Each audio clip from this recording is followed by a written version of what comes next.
जाना, पूरा हिंदुस्तान इसमें सफर करता है। आगे आने वाले समय पर त्योहार भी है और इस तरह के हादसे जब होते हैं तो लोगों में डर कायम होता है। बिल्कुल सही कह रही हैं, क्योंकि त्योहार के सीजन में मैक्सिमम रेलगाड़ियां बिहार के लिए आती हैं, जो दिल्ली से आती हैं, मुंबई से आती हैं, बेंगलोर से आती हैं, हैदराबाद से और दूसरे राज्यों से आती हैं और इनकी संख्या काफ़ी अधिक होती है।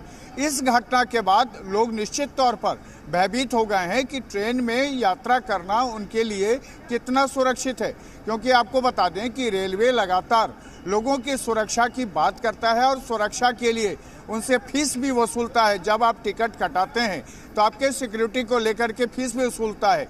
लेकिन जिस तरह की ये बीती रात घटना हुई है, उस घटना के बाद आम यात्री तो डर ही गए हैं, आम लोग भी डर गए हैं कि क्या रेल से यात्रा करना अब उनके लिए सुरक्षित रह गया है। लेकिन सवाल ये है कि जिस जगह ये दुर्घटना हुई है वहाँ 1 घंटा पहले भी कई रेलगाड़ियाँ गुजरी हैं और वो भी काफ़ी स्पीड में गाड़ियाँ गई हैं। ऐसे में आखिर क्या वजह थी? ऐसे कौन सी चीज़ होगी, कौन सी टेक्निकल एरर हो गया कि जब बक्सर से ट्रेन खुलती है और महज 35 किलोमीटर आते आते उसका डेरेलमेंट होता है, एक्सीडेंट होता है, उसमें 4 लोगों की मौत हो जाती है, 100 लोग घायल हो जाते हैं। तो ये एक अहम मुद्दा है। हालांकि इस पूरे मामले के लिए जांच कमेटी बनाई गई है, लेकिन सवाल सिर्फ जांच कमेटी से नहीं है, यह भी देखना पड़ेगा कि जिस तरह से यह ट्रेन एक्सीडेंट हुआ, क्या हाई स्पीड ट्रेन थी तो किसकी गलती थी? अगर ये ट्रेन डेरेलमेंट था और ये कोई टेक्निकल एरर था तो उसके लिए जिम्मेदार कौन है? क्योंकि सबकी जिम्मेदारी तय करनी पड़ेगी। आपको याद होगा कि बालासोर में जो भी जांच रिपोर्ट सामने आई उसमें जो छोटे तबके के लोग थे उनको दोषी करार दे दिया गया था, लेकिन इसमें जो रियल कल्प्रिट थे उनका नाम सामने नहीं आया था। इसी तरह यह भी घटना है और इसमें कहा जा रहा है जहां से मेन लाइन से लूप लाइन चेंज हुआ वहीं से ये परेशानी हुई है, उसके बाद ही यह एक्सीडेंट हुआ है। तो अगर वहां ये एक्सीडेंट हुआ तो आखिर उसके पीछे क्या वजह थी? क्या पटरियां, जिस तरह से रेलवे के अधिकारी बिना कैमरे पर तो कुछ कहने से इनकार कर दिया है उन्होंने, लेकिन सीधे तौर पर कहा है कि हम जांच इस बात की कर रहे हैं कि इसके पीछे क्या साजिश थी। अगर साजिश नहीं थी तो क्या ये सिर्फ हाई स्पीड के वजह से हुआ है? क्योंकि पटरियां जगह जगह टूटी हुई पाई गई हैं। इसका जो रेलवे के अधिकारियों का मानना है कि ये साजिश का खुलासा करना होगा, क्योंकि जो टेक्निकल टीम बनाई गई है जांच के लिए, जो हाई लेवल कमेटी बनाई गई है, उस कमेटी की जिम्मेदारी ये होगी कि 3 मुद्दों पर इसकी जांच करे कि ये हाई स्पीड के वजह से हुआ या कोई साजिश थी या फिर कोई टेक्निकल एरर था। आना प्रशांत जी, देखिए एक हादसा, चूंकि देखिए जून में इतना बड़ा हादसा हुआ, अभी तक उसके ही जख्म पूरी तरह से लोगों के भरे नहीं होंगे। एक हादसा अब ये हो जाता है, लेकिन सबसे बड़ा सवाल ये है कि यहाँ पर कमी किस चीज की है?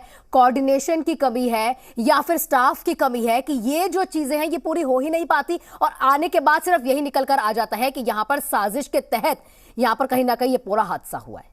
पिछली बार भी ऐसा हुआ था जब कोरोमंडल एक्सप्रेस का देखा गया था, इस बार भी इसको साजिश करार दी जाती है। क्या सिस्टम फेलियर है? देखिए आना जब दिल्ली से आनंद विहार से लोग विदा हुए थे अपने डेस्टिनेशन के लिए, तो उनको ये रत्ती भर भी भरोसा नहीं होगा कि वो नहीं पहुंच पाएंगे या उनके साथ इतना बड़ा मिस हैपनिंग हो जाएगा, इतनी बड़ी दुर्घटना हो जाएगी जिसके वो विक्टिम हो जाएंगे, जिसके वो शिकार हो जाएंगे।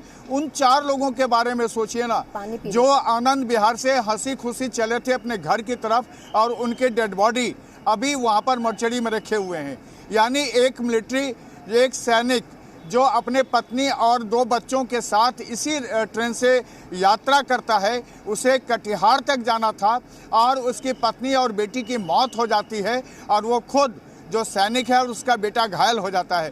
किसी ने नहीं सोचा था। आना ये समझने की बात है, हर आदमी अपने डेस्टिनेशन पर जाना चाहता था।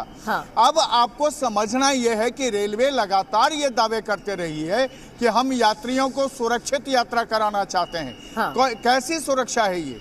जब आपका टेक्निकल एरर हो, चाहे जो भी वजह है, या तो रेलवे को पहले से आदेश है कि हर बड़ी और जो एक्सप्रेस गाड़ियां हैं उनके चलने से पहले उसका इंस्पेक्शन होता है, लाइन की जांच होती है और खास करके आउटर पर ये रघुनाथपुर से आउटर की दूरी महज आधे किलोमीटर की है और वहां अगर जांच नहीं होती है, ट्रेन डिरेल्ड होता है, लेकिन वो कहीं ना लोग कहीं मर जाते हैं प्रशांत जी और अब 100 लोग। यही देखना पड़ेगा कि क्या यह सिस्टम फेलियर है या हर बार की तरह किसी के साजिश करार दी जाती है और उसके बाद कोई जांच होती है या नहीं होती है और धीरे धीरे इस हादसे को लोग भूल जाते हैं, लेकिन जिनके साथ यह हादसा होता है उनके जख्म कहीं ना कहीं अभी बढ़ते भी नहीं, एक हादसा आगे तैयार हो जाता है।